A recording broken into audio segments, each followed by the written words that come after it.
what's the deal, y'all? It's Blaming on Chris here, back with another video, and of course, we doing this every single day. We not missing a day, man. So make sure you tap in with your boy.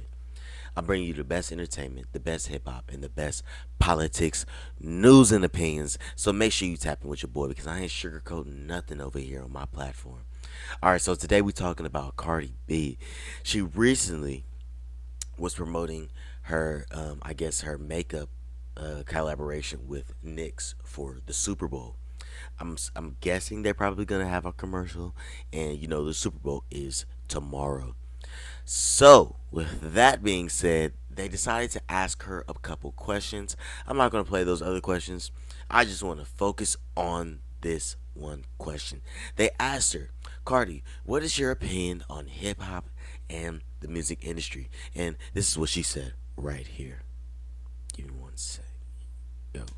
Yo. People keep saying like, "Oh, the state of hip hop is bad right now." Blah blah blah. I don't think it's bad right now. I just feel like people just don't know what they want. People, I don't know. It's just like I feel like social media is like running too much. So I just feel like just keep doing you. Fuck what people gotta say. Will we ever see striking in the music industry? I mean, I think we should, but I don't feel like we will ever do so because it's just like it's so competitive, and it's like sometimes people are afraid to not put nothing out because it's like, okay, if you ain't gonna put nothing out, I'm gonna put something out. I definitely see acting in my future. The only thing that So just in that quick snippet, right? First of all, I think she definitely got caught off guard with the question. But then again, she touched on 2 points that I really want to talk about, and I feel like it's very important, right? She touched on striking in the music industry, and she touched on how the music industry is just as in general, right? She said people don't know what they want. First of all, I think the music industry is going in a positive direction, but we are changing cultures, right?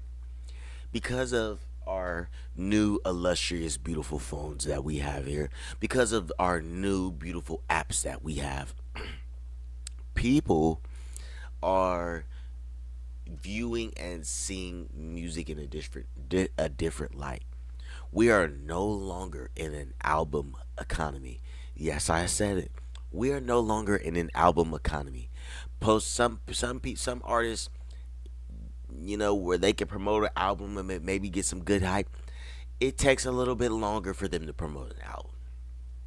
I'm just gonna be honest. And we're seeing top of the line artists do terrible with their album sales, selling 30K, 15K, bro, terrible. So with the new introduction of TikTok, we're seeing a shift in viral songs. And I don't know about anybody really talked about this, but look at the timing of Nicki's album.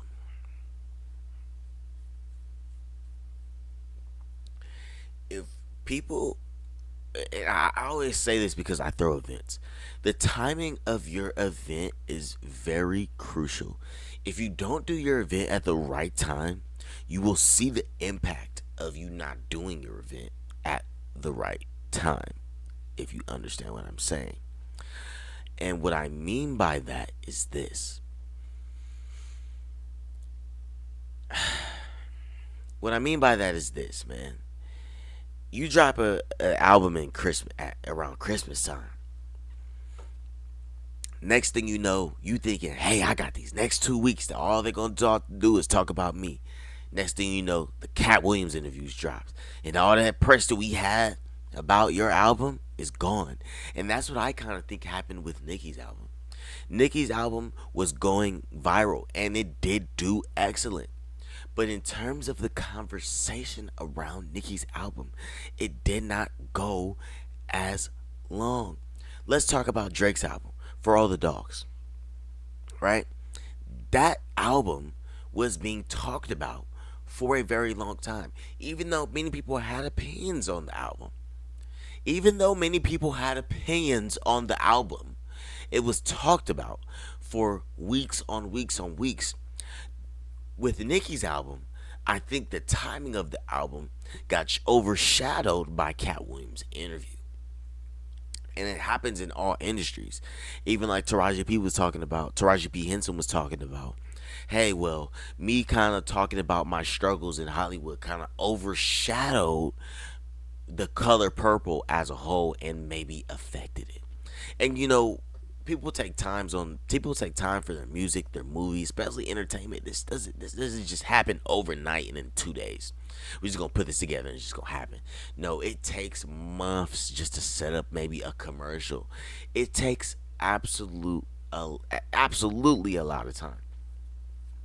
So I think TikTok is a definite change in how we view music, because you could have one viral song today and then not have a viral song tomorrow. And I'll give another example and I'll move on. We'll talk about California because I know California is a whole different song mix of other people. I give it three songs. The most viral party songs in California, and we're just gonna be honest here. The most viral party songs in California was Like the Way You Move, My Scaliti, and Soak City. Like the Way You Move started first. It was the hottest song out. Like the way you move, like the way you move. Everybody was going up to the song. Everybody, college kids, everybody's going up to the song. It's fun. My Scalita came out. Snap Like the Way You Move. Mind you, Like the Way You Move still going viral. It's still going viral today. No, not to discredit Like the Way You Move. We still like the way you move. Don't get me wrong. So I'm not discrediting any of these artists or anything. But this is just how fast TikTok can change the game. My Scalita came on the scene. We don't. I barely don't even. I don't even know who the artist is for My Scalita. They came on the scene. Boom. Next viral song. Oh wow, this is a new hot interesting song. We still love Like the Way You Move, but now we on this song right here, My Scalita. Whoa, whoa, whoa. Hold on. TikTok just dropped a new song, Soak City. But now Soak City is taking the world by storm. Now NFL players are doing the dance for Soak City. Now famous people are doing this thing for Soak City. Now it's an LA great song. So just in the sense of just LA rap, you see how TikTok is influential, not just in LA, but the world. TikTok. They have to use TikTok. And I think what's happening is older artists are like, we're talking about the 27s to 30s, almost 35s. Those group of artists. They're uncomfortable because they're not as savvy with TikTok as younger people. But this is the thing about it though. They don't want to be savvy with it. Because TikTok's not a hard app to use. Let's be honest. I talk to many people. I'm like, yo, why don't you get on TikTok to promote your business? Because when I first heard about TikTok, I'm like, man, I ain't using no damn TikTok. Why the fuck would I use TikTok? That shit bullshit. No cap. Next thing you know, I end up posting something.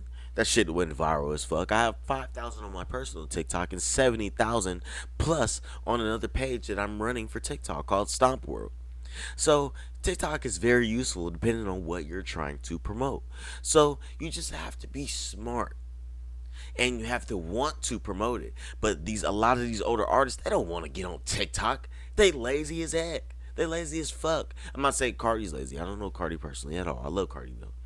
But a lot of these older artists, they're lazy as fuck. They don't want to get on damn TikTok. They rather be on Instagram post. They want a little posty post. Be like, my album's coming, and that's it. Because Instagram, we've been using Instagram for ages. Guess what? TikTok is here and here to stay. They don't give a fuck about Warner Brothers taking their damn sound. Nobody's gonna stop using TikTok as Warner Brothers or Warner Music or Universal Music. Excuse me, Universal Music Group took their music away. Just because Universal Music Group took the music away does not mean that they're gonna stop. They don't care. They don't care. I'm just being honest. I'm just being honest. TikTok is here to stay, and they're going to prevail through the next 10 years. I promise you. So let's move on, right? Now we're going to talk about striking. So as you can see, the music industry chose to strike because of no, excuse me, the film industry decided to strike because of unfair wages and unfair pay. It worked, and they got down to an agreement, and now they're receiving, I guess, I believe, some better wages. Do I believe the music industry will ever protest? No. Do I believe the music industry will ever protest? No. And let me tell you why. Artists are always going to be hustling, and they don't want to stray away from the hustle. If they see other artists stopping to make music, they're gonna continue to make music because it's a hustle thing. And one thing you don't understand, it's like crabs in a barrel, bro. Everybody's pulling each other down. Nobody wants to see each other win. Doug, if you stop making music, I'm gonna continue to make music, and I'm gonna put my music out. Cause guess what? It's like with music, it's like you gotta pay your dues. I'm paying my dues. I don't give a fuck if you stop. I'm not gonna stop. I'm gonna continue to win. So with that being said, they're gonna take those pennies and crumbs because they're understanding that there's a bigger goal, and at the end of the day, those pennies and crumbs are going to add up to thousands of dollars and millions. You know what I'm saying? So they're not going to protest. It could be little and little as it could be as little as it is. They're not going to protest. I promise you, the music industry will not protest. Um, with that being said, man, let me know what you guys think. I would love to talk about this some more. I love the music industry. I love rap music. I love all types of music. I don't just love rap music, but I think the music industry is headed into a different place and a different time. I think a lot of people are talking about just the industry as a whole not taking quality. You know what I'm saying? And it seems like it's more not they're not focused on quality, but more virability, right? It's we don't care how great you can make music, but how viral are you? Are you gonna get the asses in the seats? And that's what it is. And that's what people don't understand about the music industry. It's not about yo, can oh my god, can they really sing? Oh my god, they can sing so amazing. No, can they get the asses in the seats? Can they get the asses in the seats? Majority of the time, I know a lot of great artists. Go on your playlist. Some of those artists on your playlist right now can't fill up a stadium. They can't fill up a venue. They can't even fill up a party. It's just being honest. So you look at certain things. That's what labels are looking for. They're looking for who can get asses in the seats, who can get people in the venue. You know what I'm saying? So that's something that you have to think about. Oh, this artist is better than yeah, they are better than Wooty Woo. But guess what? They bring more people to their concerts. Sorry, I know you like Wooty Woo, but Wooty Woo is better. But hey, y'all, let me know what you guys think about this topic. Really want to talk about it some more, man. But let me know, Chris. You know we do it every single day. We out. Everybody hates me.